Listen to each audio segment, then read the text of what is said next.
The Radio Misfits Podcast Network. Hello, everyone, and welcome to Planted with Sara Payan. I'm Sara Payan, your host, and today we have Brennan Monconduit, the head of field sales at PAX. Now, I've known PAX for a really long time, and I'm a huge fan of the vapes, not just the dry flower vapes, but also the ones that take oil.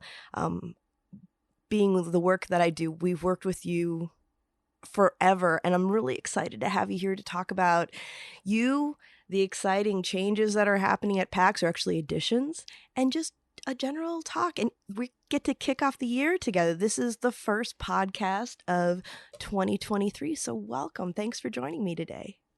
Thanks for having me, Sara. I'm super excited to discuss all the great things that we're doing at PAX and catch up. Yeah. Oh, and I did when I was checking out some of your products, I actually did a little video on my experience that I got to pop up too. So I'll have to do that when this episode comes out. So it's just been fun playing with it. But before we nerd out on all that, and I love to do that, let's talk about you a little bit. I always love to ask my guests what your first cannabis experience was like. Yeah, it's a funny story. I think the first time I tried cannabis was in a joint. A little bit about me is I kind of grew up around a strict family in regards to cannabis and other drugs. It was kind of lumped into everything. These are drugs, don't do them. And was really serious about sports in high school, and so I really avoided it for the most part. I had a lot of friends that were like hobbyist growers in high school, and definitely hung out, I guess, stoner adjacent. But it was really focused on sports and trying to get a scholarship, and so did my best to stay away from it. But funny enough, the first time I ever smoked was the day of my high school graduation. Really? Before the graduation. So and it was great. I instantly fell in love. I was at peace and comfortable, just waiting for my name to be called. And it's funny because I'm pretty impatient, and don't really like to wait and stand in line and just be in those types of environments. And so instantly helped me with kind of mellowing out the anxiety, and saw that it was something I liked really early on. It's interesting that you say that, because I think it was last year I was interviewing Andrew D'Angelo, and he said something similar to that. He's like, I had nothing to do with cannabis when I was in school. I was an athlete. I was serious about it. And then he experienced it, and he was like, oh, maybe that wasn't such a big deal after all. But, especially when you're looking at performance and you're taking things seriously, you don't want to take any chances. Now we're having the conversations about athletes and the restorative nature of being able to use cannabis for, helping with a lot of different things, which we won't go into today. But I think it's a fascinating thing. And what made you decide to get into cannabis as a career? Well, I mean, to a little bit to follow from that story, it was my my family was in town from New Orleans for a relative's like 50th birthday party. It was like a roaring 20s themed birthday party. And so all my family, and I'm talking, older cousins, come from a giant family in town from New Orleans. And the after party, I guess the cannabis just kept going. And that's the first time I did a bong that same day of my graduation. And I remember just laughing so hard, I was crying like the entire night. And so, I mean, that's kind of one of the reasons why I got into cannabis is, first, it's been around my family for a long time. People have used it to help improve their life, their quality of life, whether that's, from cancer and, other illnesses, and learning more about that as I got older, starting to see not only that, but how it brings people together.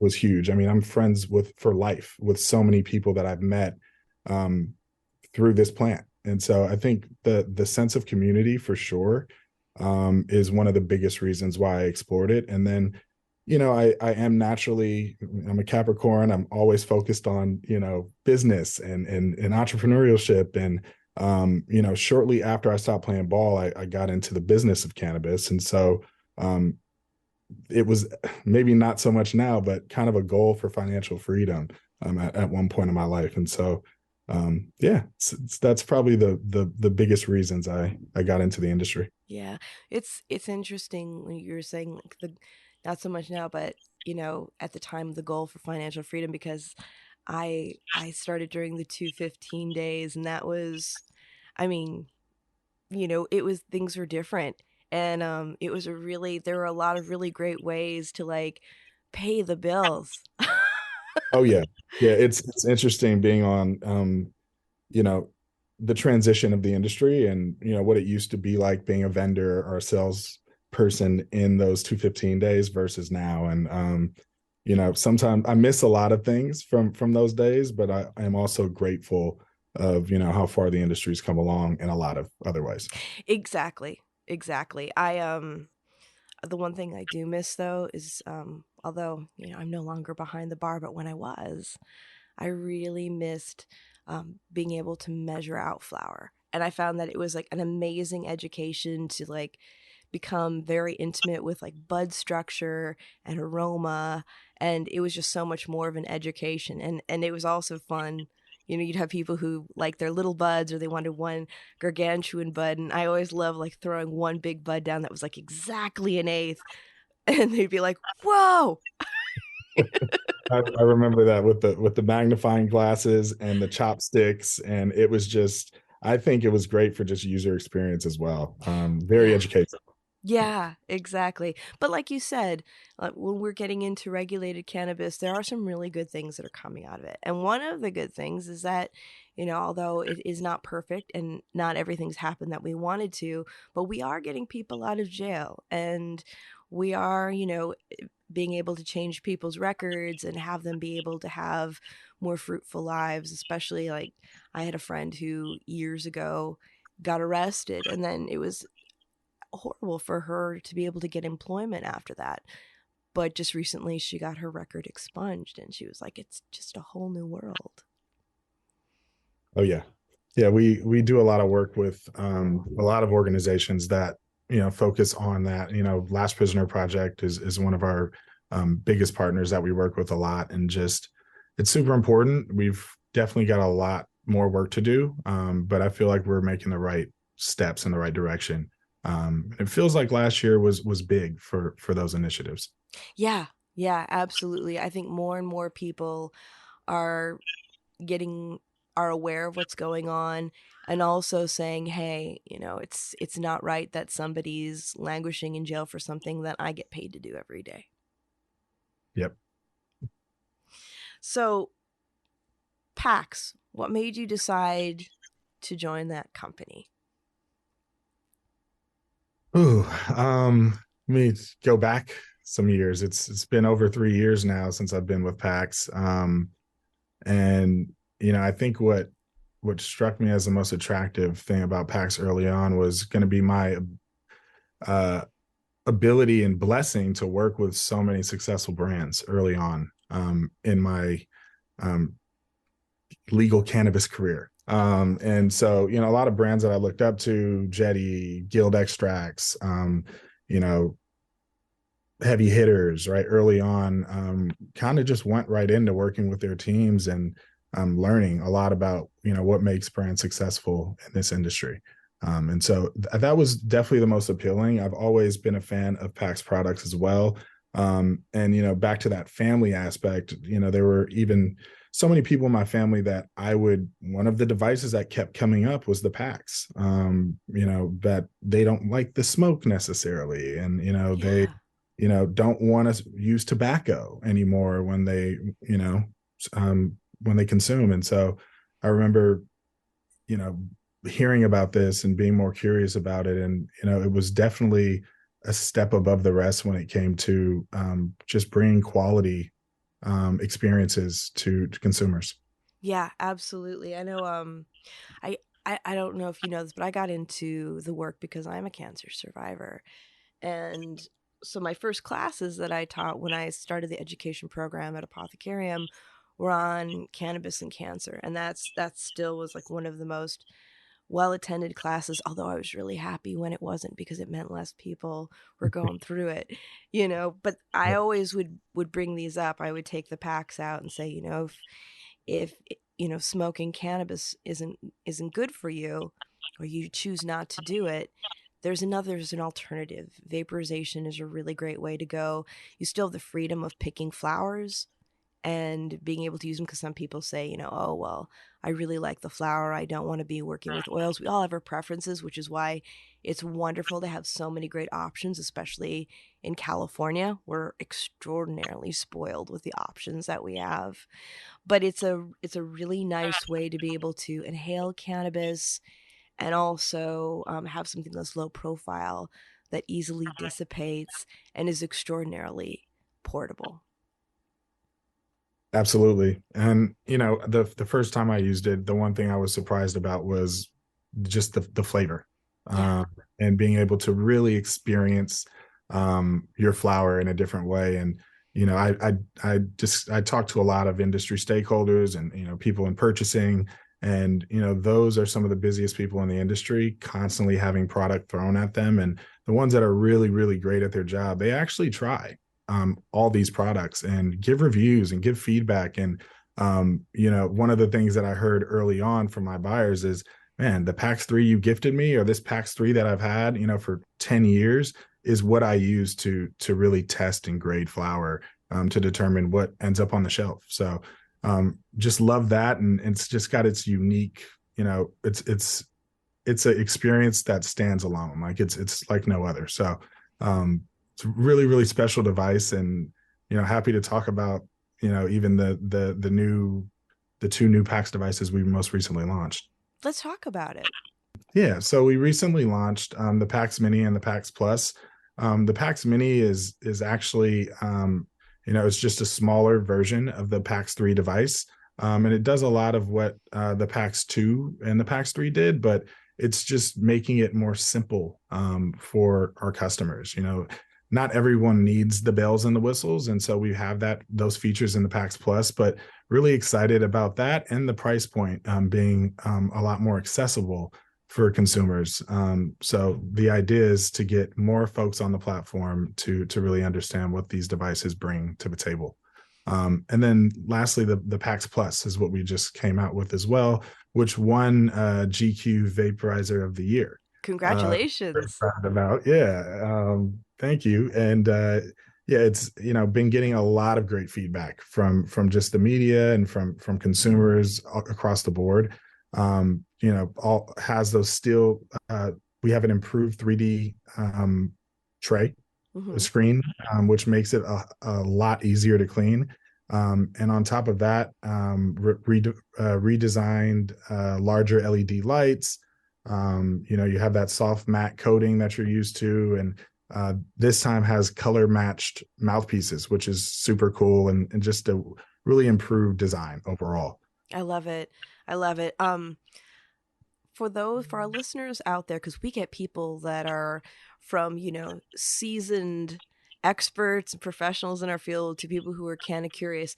Some people may not understand what vaporizing cannabis in one of these units is all about. Would you mind explaining that to our listeners? Absolutely. Yes. These devices are anti-combustion. A lot of folks enjoy smoking their cannabis, in bongs and, in blunts. And, the one thing about our vaporizers is it brings a unique experience where it's clean, and it's just going to give you the best of the plant. And so the one difference is when you're vaporizing your cannabis, you're heating the material to the point where it's releasing its natural components into the air. And so, there's a lot of cannabinoids that, combust and that you wouldn't get the benefits from that you do in a vaporizer. Yeah.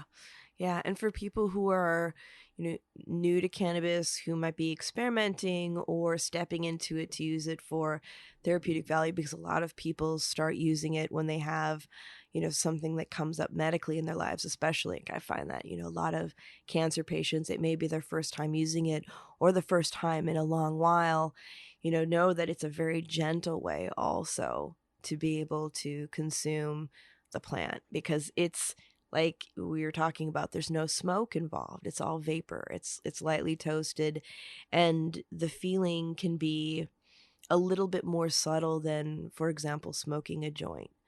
But that being said, and this is an exciting thing. Like, it's very, like, the one thing I've been noticing is some of the crossover with ancillary brands going into plant touching businesses, and talking about the fact that you've released some flower products. Yes, very excited about our PAX Pucks. We launched a few months before the new year, a very strategic launch. We wanted to make sure that this product addressed a lot of issues in the market, and filled some of the holes that were missing in the market. But yeah, a little bit about our infused flower. It's infused with solventless full melt hash. My So the favorite. best quality hash you can get. And yeah, this product packs a punch.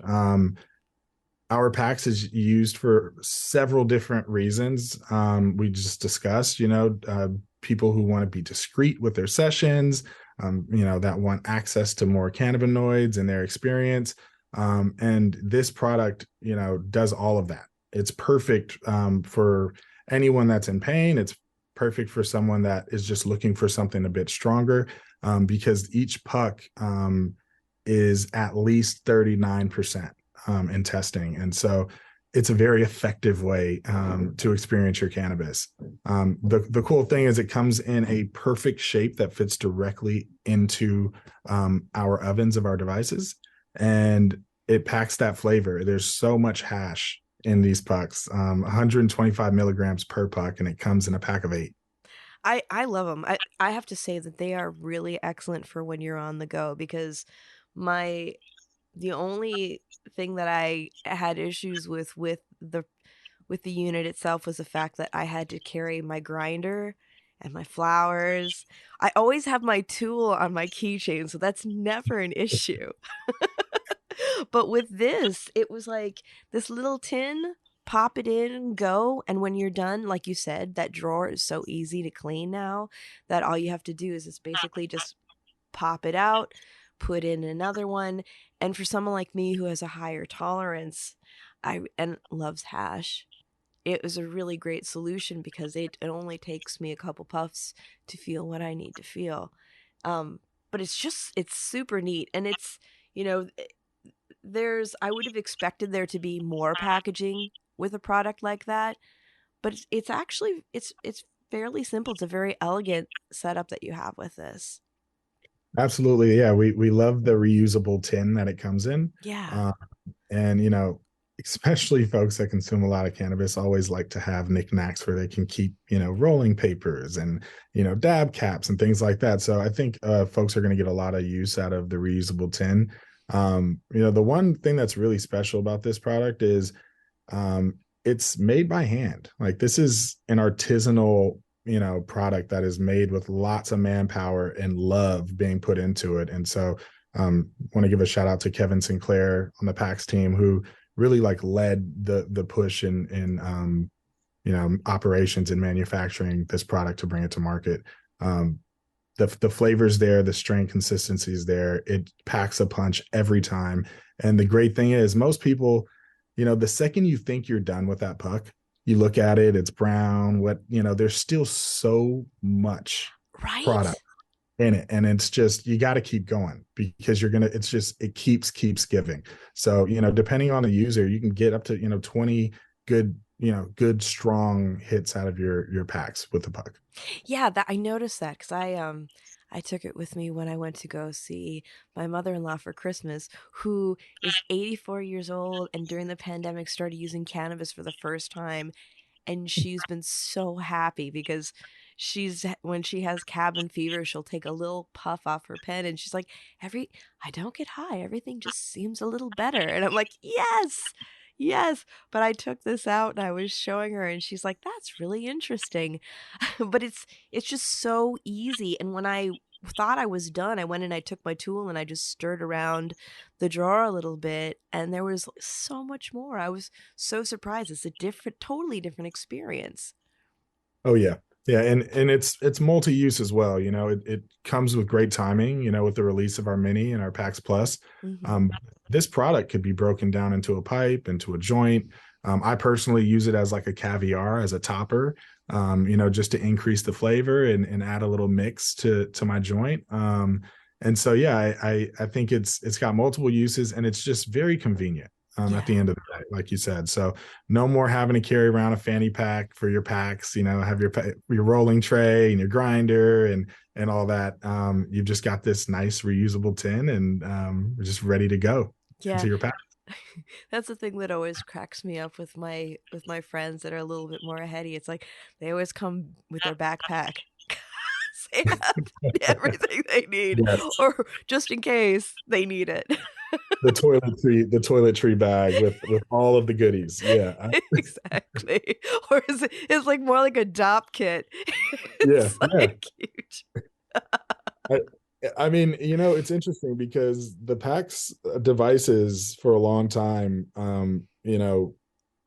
aren't great necessarily for hash. And so this product, it's not let me say, it's not, they haven't been ideal for a lot of people who consume hash and concentrates on the regular and, heavy dabbers. And, this product is a game changer. Yeah. And I believe it transitions us as a brand to a lot of these dabbers that, prefer stronger medicine. Yeah, for sure, for sure. And also, you've got the new PAX Era product, which the Era itself was a major disruptor in the vape scene. Because prior to that, you know how people are behind the bar, they've seen everything. They would get a little like, whatever, like when cartridges first came out, everyone was excited. And then, for those of us with higher tolerances, we were like, well, you know, not as strong as like what we normally smoke. And then the Era came out, and that was the one thing that I remember all of my colleagues behind the bar were talking about. They're like, this packs a punch. And that really changed the game. And I noticed that other companies that were doing oil cartridges started really looking at what they were doing after the PAX pods came out. And then you had all those amazing collaborations with all of the great oil makers. And so now you've come up with your diamond infused pods, and you want to talk about that a little bit? Absolutely. Yeah, we originally launched with the rosin, the live rosin fresh press, and with 11 strains, and that was back in February. And then quickly launched pure THCA diamonds pod. And it's really about addressing different markets and just having the versatility within our menu. Between extraction types and different mediums of products that we're using. And so to address that market, I mean, the one thing that our pods do great is you're getting potency, you're getting it at a good price, and you're getting the best quality of materials you can get. And so we actually rounded out the year with launching our high purity THC or THC distillate pod as well. So we now have 3 lines on the platform that are made by PAX, and really excited about the hard work our sales team is doing to get this product available for consumers across the state. Now, what we're looking at because that's a major shift, going from strictly ancillary to being plant touching. How long does it take to make something like that happen? And I mean, and if and it's okay if you don't have the answer to this one, because I'm just gonna go deep here. But with the way so many cannabis companies are struggling right now because we are overtaxed and it is incredibly expensive to do business in cannabis, especially in California. What the hell? Like, why would you want to go into flowers right now? Yeah. I think a lot of folks in the industry and outside were surprised how sharp of a direction we made. But I think at PAX, we're just putting the consumer first, and I think Yeah. we have a unique understanding and ability to bring products to the market that are just going to increase folks' experience with cannabis and with the plant across the board. In so many ways, even before we were a plant touching company, we were an industry leader. And when Yeah. it comes to the quality of our standards, and perfect example is our devices are UL certified. And this we were one of the first to do it in the industry. We want to make sure that this device is not going to surprise you per se. And so Not that kind of surprise. Nobody wants that.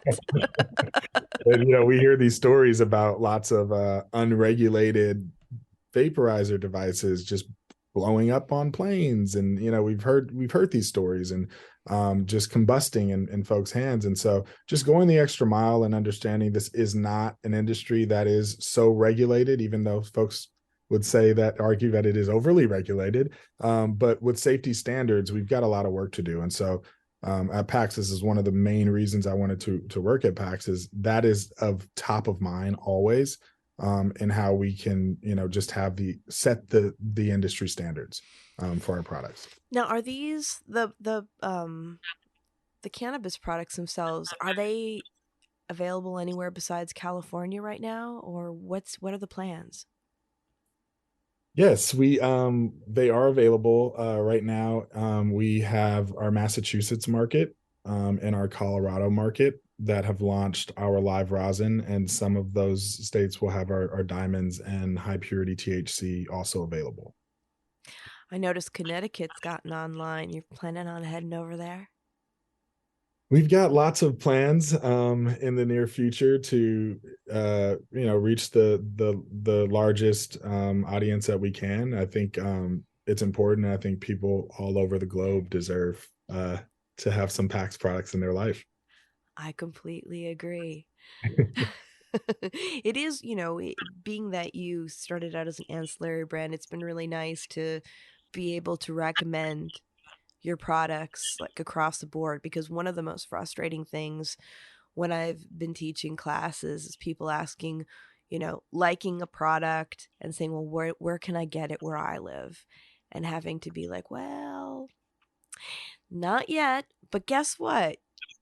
If you start getting, into politics and getting really politically active and letting your policy, influencers know what it is that you want, there's a chance that you may be able to get that. But it's an interesting thing looking at the different states and seeing what's available, not necessarily because the decisions have been made using facts, but more about the stigma that we're still fighting.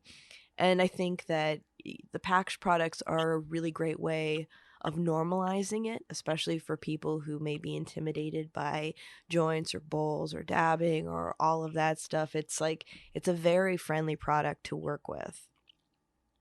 Yeah, it's very friendly, and it's kind of dipping your toe in the pool per se, but then you can belly flop into the pool as well with our product. So it covers like a very wide usage point. I mean, there's nothing closer than taking a dab out of a pen than using an Era Yeah. device, and especially with our rosin pods and our uh, THCA diamonds and distillates. So we really want to make it easier for folks to, come into the cannabis space without overdoing it on their first use and then just never wanting to go back. And I think that's how we lose a lot of customers in this industry, and patients in this industry is they're maybe used to a time release or something that they don't have to stress out about because their doctor has told them, hey, it's okay to use this. I'm prescribing it to you.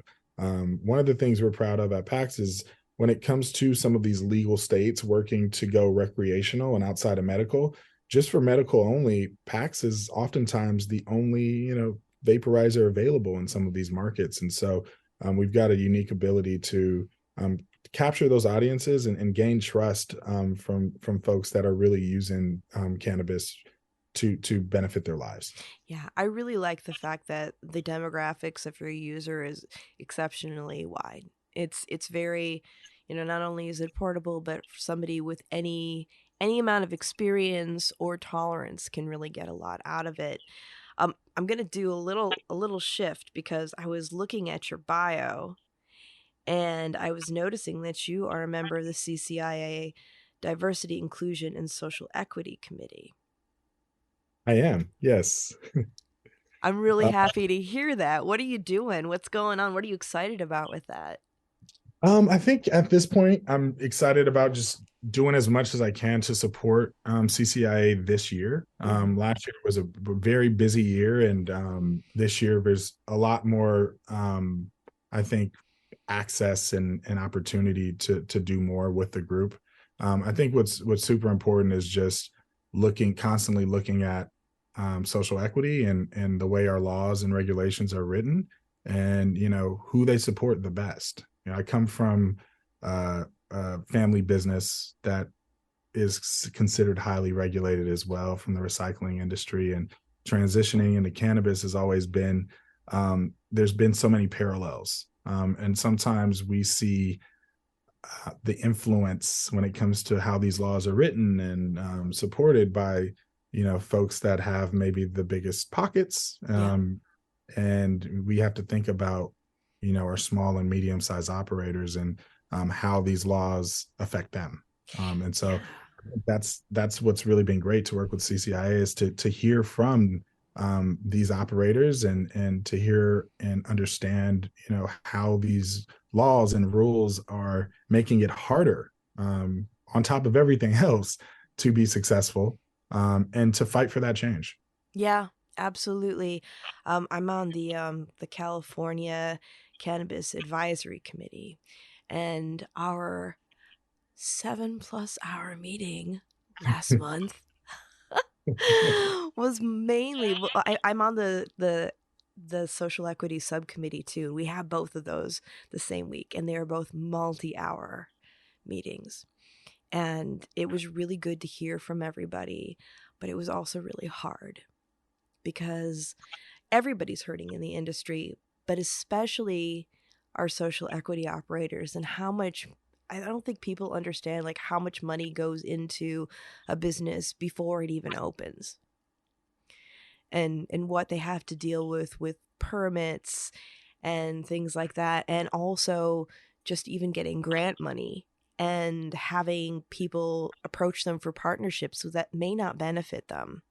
And there's just a lot of challenges. So it's wonderful to see companies like yours supporting it, and engaging professionals like you to actually take part in it, not only as an individual and professionally in the industry, but as a representative of a large influential company in the United States. Absolutely. And I think it's important to just know that there is a responsibility there, and it goes across the board. And so I am really grateful, and us at PAX are all grateful to work alongside the organizations that are making a positive impact on our industry, Hmm. not only from social equity, but even down to compassion and safe access. Some of the organizations, definitely want to give a shout out to Last Prisoner Project, Marijuana Policy Project, This Is Jane Project, Weed for Warriors, our Academy, and just so many others that we work with and will be working with this year. Some new folks that we'll be working with that we're excited about. So I think it goes without saying, but it is definitely a responsibility, and I'm proud that PAX is a true part of this culture, the deeper culture, and not just that surface level cannabis brand that's out there. Yeah, I really like that. For me, it feels like the days before legalization, when most of us were approaching it from that perspective. And we've had some radical changes with new players in the industry. And I think those of us who have been here a while, it is our job to remind people how we got here and who we owe and who we need to be supporting. And that being said, you were mentioning a PAX Day of Service, and I'm really curious about that. Tell me about that. Yeah, really, really excited. We're going to be working with some retailers in NorCal, specifically California Street Cannabis. Right Shout out on. to Duncan and Jakari and their great team, Rudy and all those I guys. hear they're doing a great job there. They're awesome, and they do a lot for social equity. They do a lot for compassion. They are just some very great operators and a joy to work with. We'll also be working with Okana in Oakland, Black-owned dispensary that just opened up last year. Super excited to work with Josh and his team, and then Reese Benton. Oh, Reese, she's awesome. She is amazing and always great to work with as well. And so we're going to be doing a compassion program there. We're partnering up with organizations at each of those locations to bring patients in and give them some safe access to some fun PAX products, along with some other brands that we will be including just to make sure that they can get a bang for their experience on this day. And not only that, but we're doing a company-wide act of service day this day. So everyone at PAX will be finding an organization to support, whether that's a food bank, giving meals out and serving meals to community builds and trash pickups and cleanups and things like that. So we just want to bring peace. A lot of people don't know PAX actually means peace, and on this day it's really about just doing the most we can for our industry and to make the world a better place. I love that.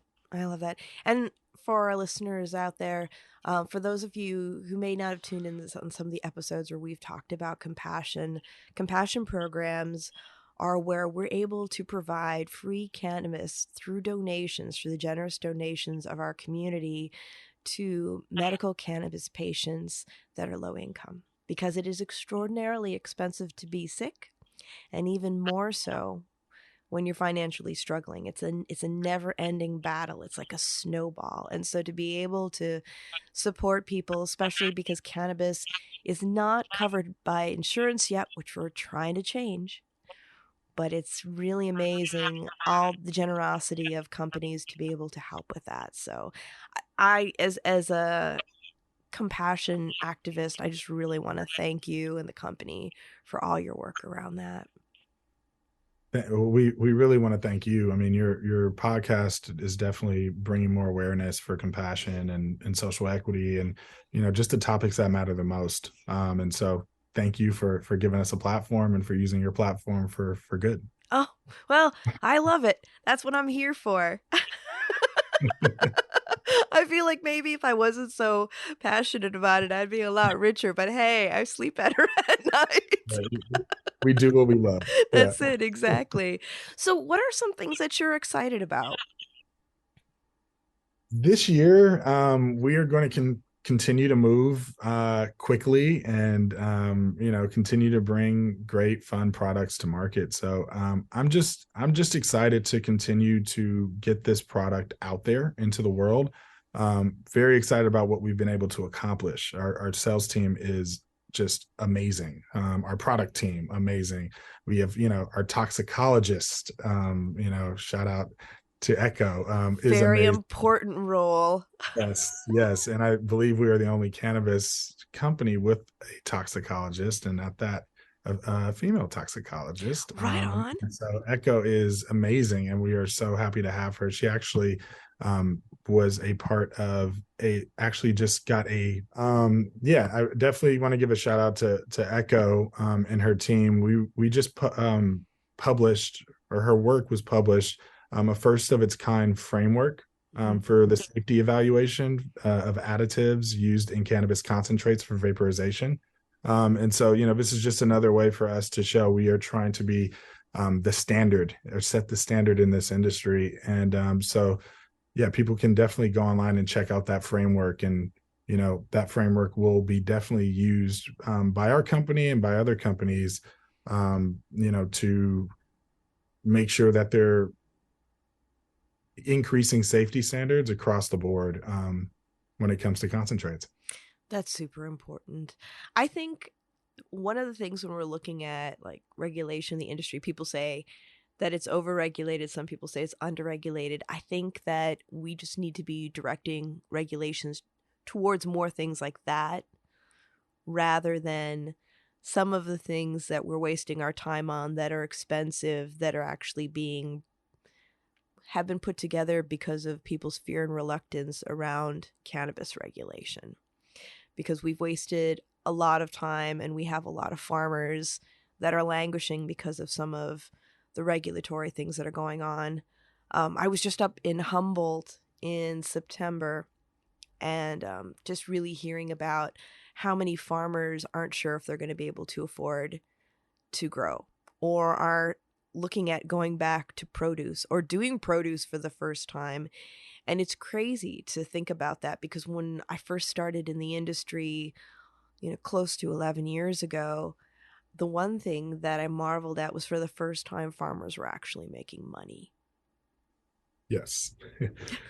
Yes, it lasted for a hot second. It I did. feel like, and they are the reason that we're all here for the most part. I mean, they put their backs on the line for so long, and when I first got into cannabis, had a few trips to the hill, and was blessed to see all those things happening in real time, and I think at that point, that's where it was all coming from, right? And Yeah. to see everybody shift and more indoor and greenhouse facilities being built, it's just I always think about the originators and the farmers and legacy farmers. So um yeah, very very blessed, but I don't think we're doing enough for them at all, and I think there's going to be a time where hopefully the right people start to realize that and make some key changes, hopefully very quickly.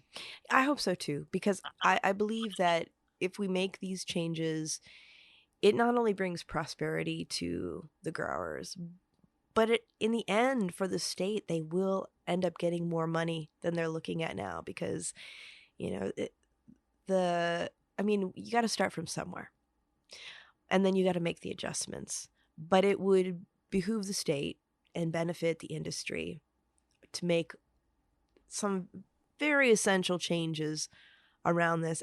And one thing that just scares the hell out of me is that excise tax going up because we're going to be seeing a lot of issues with that. And yeah, I don't know. I feel like there's just a lot more to do, but I also feel like there are some regulators that need to do some tours of grows because once your first time in a grow, it changes the way you look at everything. Absolutely. Yes. I think there's a lot of perspective to be gained across the industry with regulators. And it goes a long way. Just a farm tour in itself is life changing, whether you're in the industry or not. And so I urge anybody to get out there and to tour some of these farms and just be around the plant because the energy is real. Yeah, and there's opportunities to actually do organized tours. If you don't have a friend that has a farm, there are some really great opportunities to be able to do that. Every time that I take my husband to a farm, he's always like, I just want to cry. It's so beautiful. Like whether it's outdoors or whether it's like a greenhouse one, because I took him last spring to Possible down in Salinas where they are using a big old chrysanthemum farm and they're growing. And he was just like, this is insane. This is beautiful. How can anybody, be afraid of this? And I was like, well, we have a lot of conversations to have. And, what happened in the early days, they were real, the PR with cannabis prohibition. I mean, they did a great job. Yeah, it's funny. It's the holiday season still, we're at the end of it, but being around a lot of friends and family and friends of family, and, I'm sure you can relate to this, especially being a master educator, is you're the source of truth for so many people. And, I myself didn't necessarily sign up for that, but you start to see the misinformation is still at work, and is stronger than ever. And you can it's funny. You can just say, hey, can you look this up? It's, I had some friends of family over for Christmas dinner, and someone just said, I just don't know about cannabis. And I'm like, well, do you want to know about cannabis? How's this conversation going to go? And it was started with, well, my brother is a DEA agent, and so. And I just said, I don't know if if your mind is open enough for this conversation. And we ended up having a good discussion. And, just try to make the best of moments like that, because it goes a long way. And I Yeah. think as anybody in this industry has an opportunity, not necessarily to put your debate hat on, but to have a conversation and to give people at least access to information they could research themselves is what we need to do to kind of soften the impact that this propaganda has led to. Yeah, absolutely. I always like to say conversation is normalization. Yeah. It's and also I think it's really important to say that even though, we create cannabinoids in our body and we have our endocannabinoid system, not all of us, are great with phytocannabinoids, but that's okay. And that's the thing that I always like to say, because sometimes when people have an experience and it doesn't work well with their bodies, as human beings, we're drawn to painting things with a very wide brush. Saying, oh, well, if it's not good for me, it's not good for anybody. Well, no, that's not necessarily the case. Let's have that conversation too. Like, cannabis is an opportunity to change the way that we do business, to approach the world in a compassionate way while creating abundance, and also creating critical thought, like really talking about you can't say this because something's not right for you, it's not right for anybody else. And people who get or have a really good experience with it, who didn't think they would, are crowing it from the rooftops, and I'm like, that's awesome too. But that little chocolate covered blueberry that works for you may not work for grandma. Like, let's talk about dosage. Let's talk about the different ways of doing things, and why we have it, because we all respond differently and the different modalities are different for us. And that's also why we have to have a wide swath of products, lots of different products that feature, emergent cannabinoids, and really have like a rich industry in all of the states so that we can help people. Absolutely. So after I went on that tirade, and thank you for humoring me, Brennan, because I get on my soapbox and get a little excited.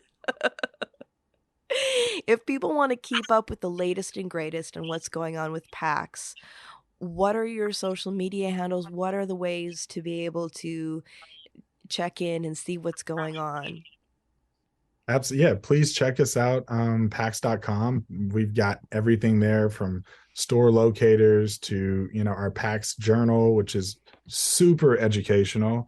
We've also got information on, what we're doing in social impact, and just, new events that we're activating. So all that's available on our website, along with our very, very cool accessory line as well. That's available, that you can't find in many dispensaries. So Ooh. definitely take a look at that. Our Instagram is PAX_official. And our Twitter is @MadeByPax. So yeah, please reach out, and actually please go into your dispensaries. And if you don't see the PAX products you want, let them know you'd like to try them out. We are always in the field, opening up new accounts to make this product more accessible to folks. But we are excited because we are in 300 plus stores across California. So yeah, please look us up and stay in touch. Oh, one thing I forgot to ask you. Are you still doing your fancy etching events? The laser engraver is still out there in the wild across the country. And actually, I think internationally, it's sometimes with Cool. our PAX devices. Yeah, they're still out there. Definitely stay up on our Instagram. We typically announce where we're going to be with the engraver. This year, we'll probably be doing engraver tours throughout the year and kind of parking the engravers at our dispensaries so customers can see it, go home, bring it back, and get it engraved. That's cool. I have a few engraved pieces, and whenever I'm out and about with them, they always start a lot of conversations. Oh They're like, yeah. "How'd you get your name on that with that fancy design?" Oh Well, yeah. Right time, right place at the right time. that's it. Ooh, Brennan, thank you so much for joining me today. I'm so excited to see what you and PAX are going to be doing. And thank you for being a good player in this industry and your service and your innovation. And like I said, I'm just so excited to see what you do next and stay in touch. Will do. Thank you so much for having me and for having PAX, and um, really, really appreciate the opportunity. Absolutely. We'll see you next time. Thanks. And everyone remember, Planted is twice a month. And if you like listening, please give us a review, share it with a friend. Let us know what your favorite episodes are. And if you'd like to stay in touch over social media, we are Planted with Sara Pion on Facebook and Planted with Sara on Instagram and Twitter. You can also go to our website, www.plantedwithsara.com, or listen to us on our parent network, Radio Misfits Network, where there are other great podcasts, like one of my favorites, the Winemakers Podcast. So check it out. You can listen to Planted wherever you listen to your favorite podcasts, whether that's Pandora, Spotify, Amazon, Google, Apple, Stitcher. Tune in. We are there. So join us. And until next time, stay curious, stay safe, and remember, it's a wild world out there. Be good to one another. Until next time, take care.